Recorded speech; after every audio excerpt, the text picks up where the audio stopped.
El fútbol es el deporte más lindo y más sano del mundo. Eso no le quepa la menor duda a nadie. Porque se equivoque uno, no tiene que pagar el fútbol. Yo me equivoqué y pagué. Pero la pelota no se mancha.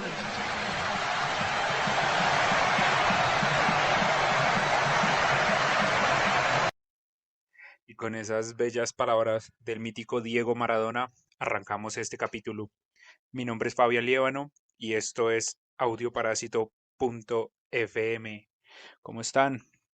Feliz viernes desde acá de la ciudad de Bogotá, de la fría ciudad de Bogotá. Un saludo especial a nuestros nuevos oyentes en Chile que nos escuchan por Hay Lluvia Radio Virtual. Muchísimas gracias a todos por la oportunidad. Espero les guste este podcast, este nuevo proyecto que estamos tratando de impulsar de la mejor manera desde aquí, desde Colombia, para todos nuestros hermanos en Latinoamérica, los que por otras condiciones han tenido que emigrar y todo aquel que hable español, bienvenido a este podcast. Hoy vamos a llevarle la contraria a Dieguito, desafortunadamente. Vamos a hablar de esos momentos en los que la pelota se mancha, en los que el fútbol deja de ser el deporte más sano y bonito. Hoy vamos a hablar de fútbol y política, de fútbol y poder, o más exactamente, de cuando la pelota se mancha. Porque cuando un dictador te hace llegar un telegrama al capitán de tu equipo con la indicación vencer o morir, eso no es metáfora. O cuando otro tortura y fusila a un grupo de jugadores después de un partido porque se atrevieron a derrotar a su equipo, ahí la pelota se mancha un poco, digámoslo seriamente. Cuando un tercero envía al destierro y al trabajo forzado en un gulag al presidente de un club que no se había alineado con su, entre comillas, política deportiva, o cuando un general de un país latinoamericano se gasta lo que tenía para organizar un mundial con el que pretende lavar la cara de su régimen acusado de desaparecer a disidentes. Bueno, el fútbol no solo ha servido para eso, hay que hacer una salvedad. No solo ha servido a los intereses autócratas y políticos de todo el mundo, no. También ha desatado guerras, conflictos diplomáticos y étnicos, pero en el lado opuesto ha sido utilizado como arma simbólica por los de abajo, por el pueblo. Desde su nacimiento como deporte, el fútbol se ha usado como la representación del héroe del pueblo, estos grandes jugadores de la época de antaño, hablando, bueno, desde mucho antes, todos recordamos la Argentina del 86, de este Dieguito del barrio Florito, este héroe del pueblo que salió de abajo y fue a conquistar el mundo. Todos recordamos el Brasil del 70, indestructible, con Pelé al mando. Todos hemos escuchado hablar por nuestros abuelos o en la televisión, en documentales, del Maracanazo, este momento mítico donde 200.000 personas entran al estadio Maracaná en Río de Janeiro esperando ver a Brasil salir campeón en el 50, pero la Garra Charrúa, un equipo uruguayo que no le tenía miedo a nada, se enfrentó no solo a esos 11 que tenían al frente, sino a los 200.000 en el estadio y produjo el silencio más grande que se haya escuchado en la historia. 200.000 personas calladas en ese estadio al ver cómo Uruguay sale campeona del mundo. Todo esto ha sido resistencia, como los vascos durante la Guerra Civil Española, que usaron los partidos de fútbol para solventar movimientos de resistencia, o se han valido de masivas asistencias para organizar rebeliones civiles, como en Libia. Este deporte también ha servido para denunciar el racismo, más recientemente, la campaña de No Racism, o cómo se arrodillaron todos los jugadores de la Premier League durante varios partidos en protesta al asesinato de George Floyd, cuyo perpetuador fue condenado hoy a 22 años de cárcel, entre otras cosas, o cómo se ha usado el fútbol para pronunciarse contra el apartheid y contra la exclusión de la mujer en la sociedad. Es como si este espacio, este paréntesis de 90 minutos en la vida no solo es para ver el balón rodar, es para ver lo mejor y lo peor de la especie humana. Como lo dijo Jorge Valdano, entre lo importante, el fútbol es de las cosas menos importantes. Pero hoy en 2021 parece ser una frase muy ingenua y hasta tonta, porque cada vez es más claro que el fútbol es todo menos un juego. Por ejemplo, para un dictador, ganar la Copa del Mundo puede ser una cuestión de vida o muerte, o así lo entendió Benito Mussolini en 1934, con una Italia del periodo entre guerras, donde la locura exacerbada por el nacionalismo, o esta corriente que él se encolumnaba como era el fascismo, decía que era una doctrina superior. En eso se basa el nacionalismo. Los de un país son superiores a los demás por designio divino o por el valor epistémico que se le dé. Pero entonces, si según la doctrina del nazismo, Italia es lo más grande del mundo, entonces debería ganar el mundial sin ningún problema. Debería ser el mejor equipo de fútbol del mundo, porque ya son los mejores haciendo todas las otras cosas del mundo, según esta doctrina nacionalista. Por ende, el Duce, como se le conocía en ese tiempo, Benito Mussolini, financió los gastos de las 16 selecciones. En ese momento, pues la FIFA prácticamente no existía. Y en medio de partidos amañados, de arengas y de amenazas, llevó a la selección italiana a la final, donde en esa época se conoció el diálogo entre Mussolini y el general Baccaro, donde Mussolini le dice, debemos conquistar este campeonato, a lo que Baccaro le respondió que haría todo lo posible para que eso sucediera. Y Mussolini le replica, no me ha entendido, es una orden. Y la orden se cumplió. Italia despachó a sus rivales en medio de los partidos caracterizados por juego violento y injustificables fallos arbitrales. Saludito ahí para Pitana, porque sí, soy colombiano y estoy enojado por eso. Pero eso lo hablaremos después. Las postales de esta selección italiana dejó cosas evidentes, como 11 estatuas paradas en el terreno de juego con el brazo derecho extendido y la palma alta en mano, como el saludo fascista del símbolo de la victoria. ¿Mm? Incluso Adolf Hitler, aliado de Mussolini, todos lo conocemos, también utilizó el fútbol como propaganda mm, para aquella ridiculez de demostrar la superioridad aria. El Führer no tuvo que conquistar mundiales, sino que organizó los Juegos Olímpicos del 36 para poner en vitrina el deporte alemán. Más adelante, cuando se apoderó de la mitad de Europa, envió a la muerte a cualquiera que desafiara a sus atletas. Así podemos ver como poco a poco se empieza a igualar, se empieza a usar el fútbol, se empieza a usar el deporte para dañar todo este tipo de cosas. Al igual, como otro ejemplo, podemos encontrar que qué mejor hechizo que un equipo de fútbol. Un buen alumno de los dictadores de la Segunda Guerra fue el general Jorge Rafael Videla, que muchos de nuestros escuchas latinoamericanos, especialmente en Argentina, lo conocerán tristemente, quien hizo de la Copa del 78 un espectáculo destinado a contrarrestar las campañas de las organizaciones de derechos humanos contra desapariciones, torturas y asesinatos cometidos por la Junta Militar Argentina. De este tema hay libros, hay documentales, es que vale la pena informarse respecto a este triste hecho que pasaron nuestros hermanos argentinos, pero lo macabro del asunto es que el Centro de Detenciones Siniestras, el ESMA, la Escuela Mecánica de la Armada, quedaba cerca al Monumental, el estadio en el que Argentina salió campeón. Es prácticamente irreal pensar cómo los prisioneros de una instalación de estas, condenada por los derechos humanos, hayan escuchado a los hinchas aclamar a su selección, aclamar a la campeona del mundo de ese año, de 1978.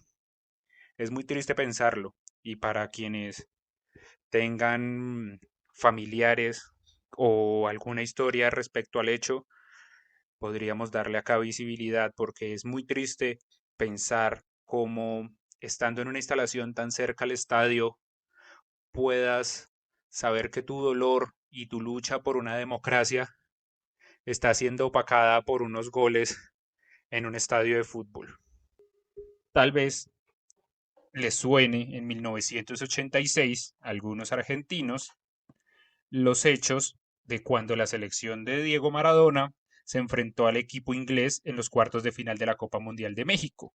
Los argentinos habían perdido la guerra con Gran Bretaña y ese partido se olía a revancha. Recordemos, en ese momento, en el 86, como una justificación de la dictadura, se inicia una guerra imposible de ganar contra Gran Bretaña, que también le dio la pata, como decimos acá los colombianos, o le dio la oportunidad a Margaret Thatcher para esconder también sus cagadas que había hecho en Escocia, que había desencadenado pues el desarme del gobierno proteccionista inglés, una cosa que es una deuda que tiene esa sociedad con sus ciudadanos, que se les dio un estado proteccionista por todas las vidas que se sacrificaron en la Segunda Guerra Mundial, por todos esos ingleses que salvaron al mundo de la barbarie nazi, les dijeron, van a tener asistencia social de la cuna hasta la tumba. Y por los lados del 86, a Thatcher se le iba olvidando eso.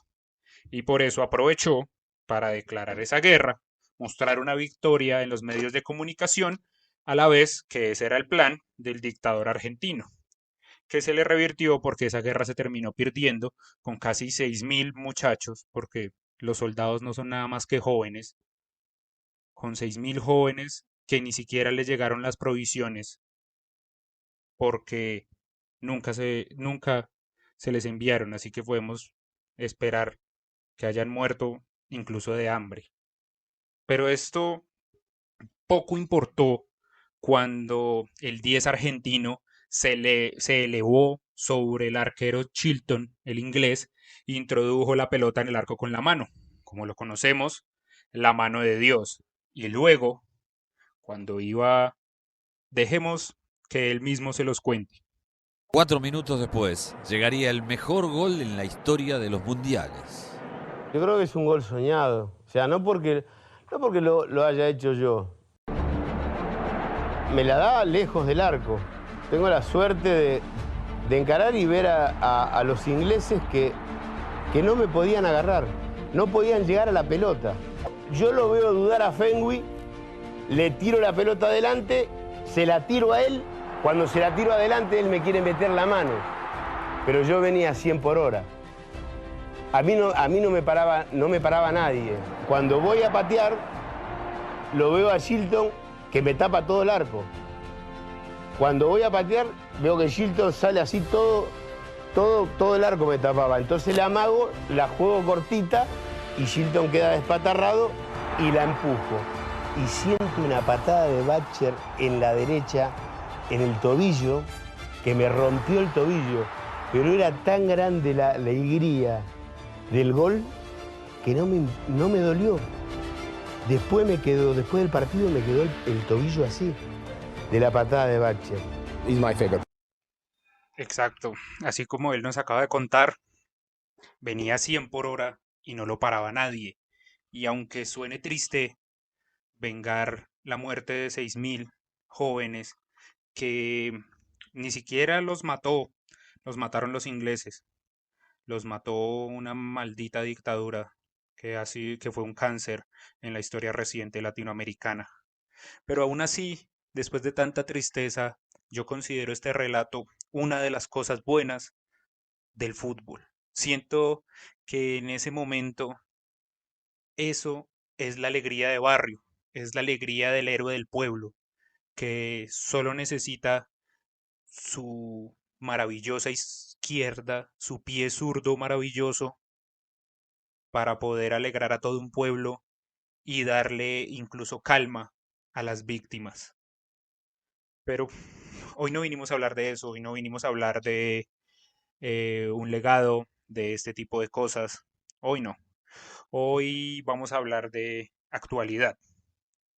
Hoy vamos a hablar de cuando puede que se manche o no la pelota en el año 2021. Porque pues estamos en Eurocopa, estamos en Copa América, una Copa América celebrada en Brasil. ¿Qué significa que esta copa esté celebrada en Brasil?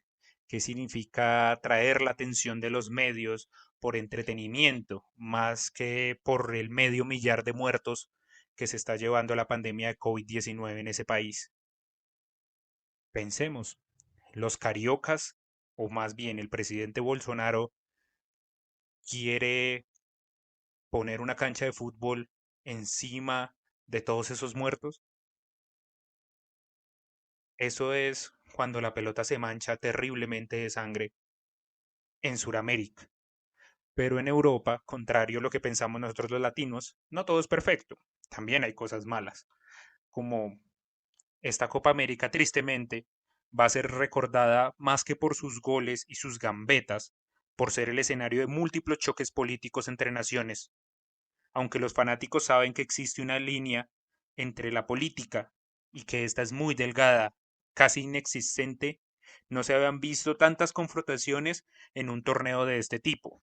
La configuración de los grupos genera un clima de tensión, contribuyendo a que esta Euro sea en particular algo mucho más que un torneo de fútbol, como por ejemplo la controversia en el primer partido por el uniforme que usó Ucrania, que exhibía un mapa de la península de Crimea, que es una parte que está en este momento anexada por Rusia desde 2014, y un eslogan nacionalista que fue usado tras las protestas contra el presidente prorruso Víctor Yanukovych en el 2014. Moscú, que asegura que Crimea es suya, reprochó el hecho y lo denunció ante la UEFA, la cual le dijo a Kiev que tenía que retirar el eslogan Gloria a nuestros héroes de su camiseta. Cabe destacar que estos equipos ni se han enfrentado.